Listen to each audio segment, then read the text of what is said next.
Tá? Engraçado, ó, tem uma proposição e você vê e você consegue ir ao encontro dessa proposição geometricamente.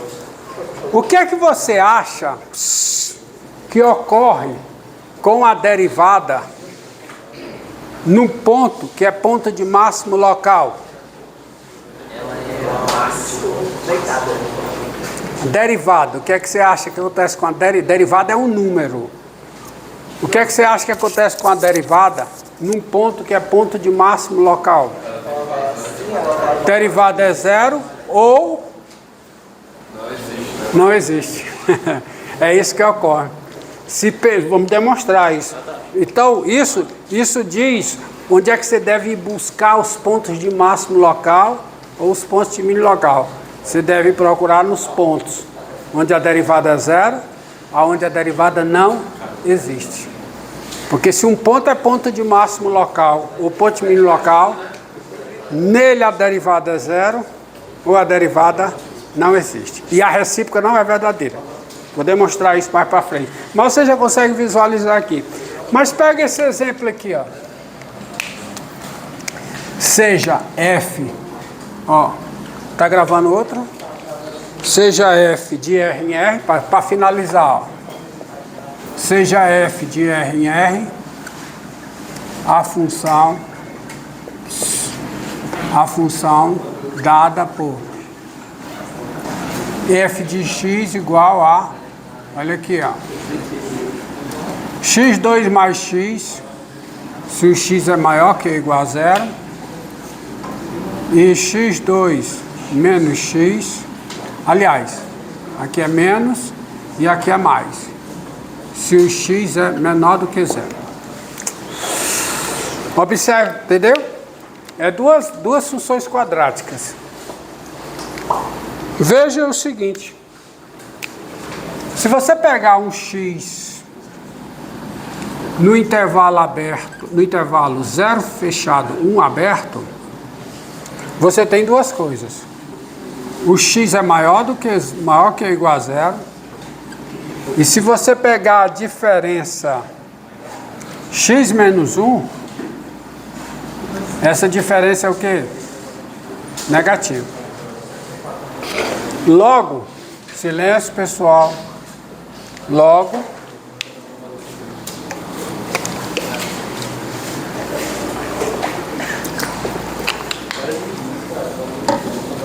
se um é maior que ou igual a zero, se um não é negativo e o outro é negativo, o que é que você pode dizer do produto dos dois?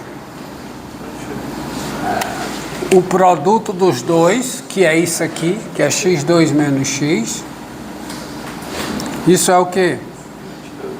É o quê? Menor que ou igual a zero. Ou seja,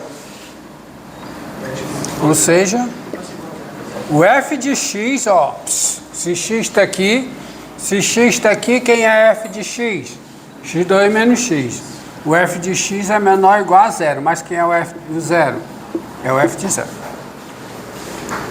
Então, olha o que eu demonstrei. Eu demonstrei o seguinte. Está aqui o zero. Eu demonstrei que nesse intervalo aqui, se eu pegar isso aqui, ó, está aqui o 1. Qualquer que seja o x nesse conjunto, o f de x é menor que ou igual a zero. Tá? Ele é fechado no zero, aberto no 1. Mas vamos para o outro lado. Agora eu quero o outro lado. O outro lado, menos 1. Ó, dado x no intervalo menos 1, 0, aberto no menos 1, fechado no 0, primeira conclusão, o x é menor que ou igual a 0. E segunda conclusão, o x é maior que menos 1, não é? Então, quando eu pegar x mais 1, isso aqui é o quê? Positivo. Positivo. Logo, você tem, mesma redação, você tem a conclusão seguinte. Então, para x aqui dentro, quanto é que dá esse produto? Esse produto dá menor que ou igual a zero. Mas quem é esse produto? Quem é? É x2 mais x. x2 mais x é menor que ou igual a zero. Ou seja, mesma redação, ou seja, x nesse lado, quem é isso aqui? Quem é? É o f de x. O f de x é menor que ou igual a zero. Mas quem é o zero? Não, é menor que ou igual a zero. Mas quem é o zero? É o f de zero. Ou seja, tanto de um lado quanto do outro, o f de x é menor que ou igual a f de zero. Assim,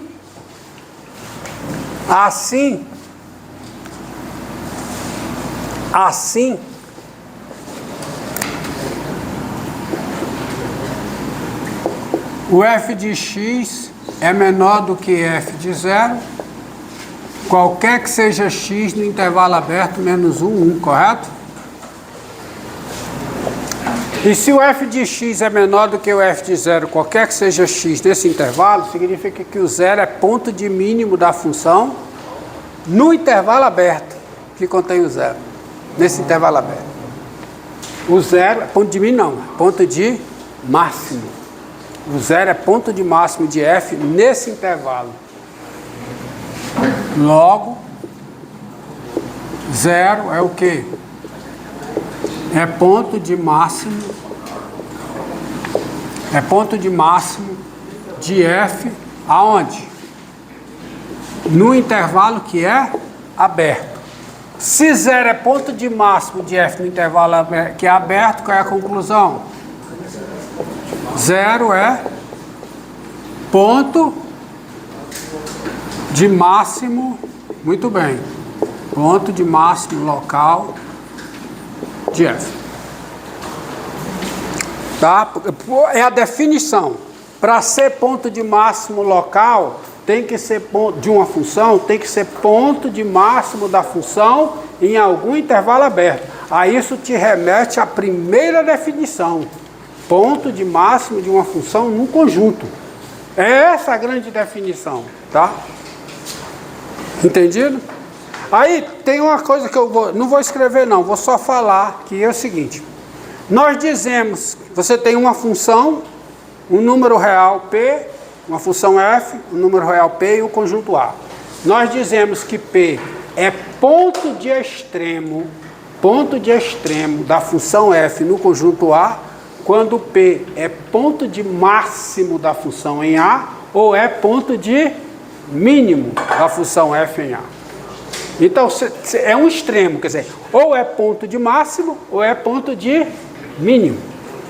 Entendeu? Você diz que um ponto P é ponto de extremo de uma função f no conjunto A, quando ele é ponto de máximo da função f em A, ou é ponto de mínimo da função f em A. Você diz que um ponto P é ponto de extremo global de uma função f, quando ele é ponto de máximo global dessa função, ou é ponto de mínimo ou é ponto de mínimo global dessa função. Então, extremo, a palavra extremo é para dizer que ou é máximo ou é mínimo. Aí tem o extremo local. Quando é que um ponto é ponto de extremo local? De uma função? Quando ele ou é ponto de máximo local, ou é ponto de mínimo local. Então, quando eu me referi assim, ó, P é ponto de extremo local da função. Fique você sabendo que eu estou dizendo o quê? Eu estou dizendo que ele ou é ponto de máximo local, ou é ponto de mínimo local. Se eu digo que P é ponto de extremo global da função, o que é que eu estou dizendo? Eu estou dizendo que esse ponto ou é ponto de máximo global, ou é ponto de mínimo global. Entendido? Professor, a função constante, ela tem ponto de extremo? Todos os pontos. Função constante. Ela é um extremo. Função constante. Todo ponto do domínio da função constante é ponto de máximo. dessa função em qualquer conjunto. E é ponto de mínimo dessa função em qualquer conjunto. Não é estrito. Não é estrito. A função constante, todos os pontos do seu domínio são pontos de máximo global e de mínimo global, mas não são pontos de máximo estrito, nem de mínimo estrito global. Entendeu? E fundamental, se uma função tem ponto de máximo, se o ponto de máximo de uma função num conjunto é igual, tá? Se um ponto P, melhor dizendo, se um ponto P é ponto de máximo de uma função no conjunto A e também é ponto de mínimo dessa função no conjunto A, o que pode-se dizer sobre a função f? No conjunto A, ela é constante. Ela é constante no conjunto A. Claro. Não tem outra coisa, tá? Pronto, por hoje tá bom. Encerra aí, garoto.